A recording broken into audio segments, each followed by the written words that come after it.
Hello everyone and welcome back to IMO Reviews. Today we are discussing Ghostbusters Frozen Empire. So Ghostbusters Frozen Empire is the sequel to Ghostbusters Afterlife, which is the reboot of Ghostbusters franchise from about 3 or 4 years ago. I can't actually remember when it came out now. That's how taken with it I was. I think I gave it a 4 out of 10. I was in the minority and I just did not get anything out of that movie, unfortunately. But even then, I'm just not the biggest fan of Ghostbusters. I don't really understand the phenomenon with this franchise. For me, the first one is good.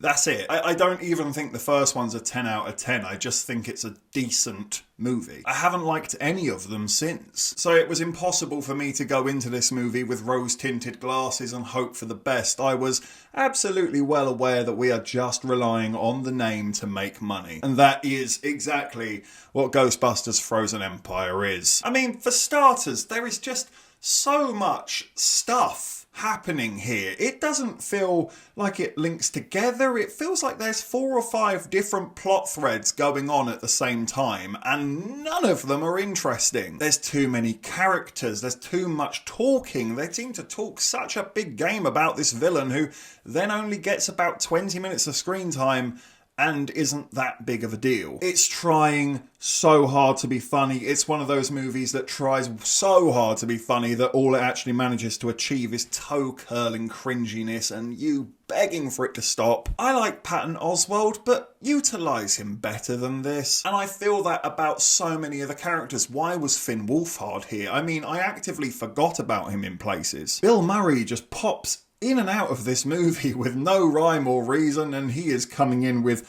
absolutely zero fucks given. He might as well have just been standing in his dressing gown sipping a mimosa and being like, when do I get paid again? And I realise I've done this review very strangely. I've just dived headfirst into the negatives, and I usually try and be positive.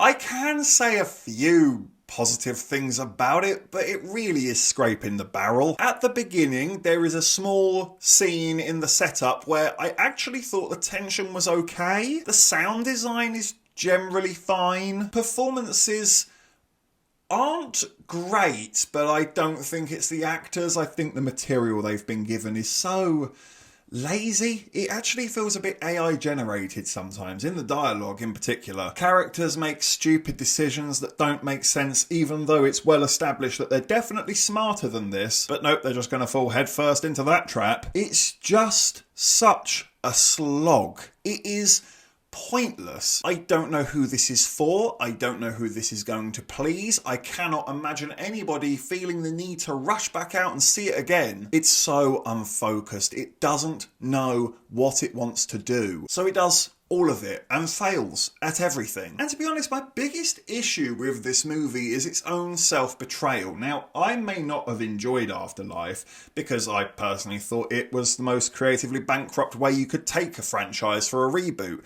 Let's take that popular thing from the 80s, but this time it's for kids, which I don't think is a good idea, but I'm almost more annoyed that you've now betrayed that original idea, kicked the kids to one side, don't care about that, let's make it all about the original Ghostbusters and pure nostalgia porn. So what is this? Is this a kids reboot where the kids take over now, or are we back where we started with the original gang? I don't think they know. I don't think they've thought this out at all. It is just throw as much Ghostbusters things as possible at the screen and see what sticks. And annoyingly, it will be successful because of its IP, because of that catchy theme tune that everyone knows and loves. It'll make a ton of money and we'll be back here in a year and a half's time talking about the third one that again won't have learned any lessons and won't have any reason to exist except to get more money out of you. I'm going to give Ghostbusters Frozen Empire, or whatever the hell it was called, a 2 out of 10. Thank you for watching this review. Please be sure to hit that like button and hit the subscribe button if you haven't already, and please do hit the comment section as well. Have you seen Ghostbusters Frozen Empire? What did you think about it? Let me know in the comment section below. And of course, if you haven't had enough of this crazy ginger, well, you can always click on these suggested videos right here and get yourself lost in an IMO wormhole. But if not, take care, and I look forward to seeing you on the next review.